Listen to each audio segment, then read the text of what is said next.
Fascist সরকার বিদায় হলো, আমরা অনেক খুশি, অনেক আশা নিয়ে এই অন্তর্বর্তী সরকারের স্বাগত জানিয়েছি।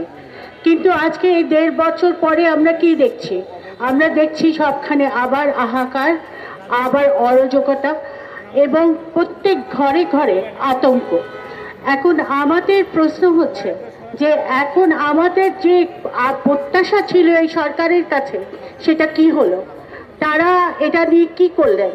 আমার এখনো ওনাদের কাছে আহ্বান যে এই সব অরাজকতা, দেশের যে বিশৃঙ্খলা হচ্ছে, যে মারামারি হচ্ছে, খুন হচ্ছে, সেগুলি বন্ধ করতে এবং যে ইলেকশন হবে তার আগে সব অস্ত্র সরিয়ে নিতে এবং সুস্থ একটা নির্বাচন আমাদেরকে উপহার দিতে।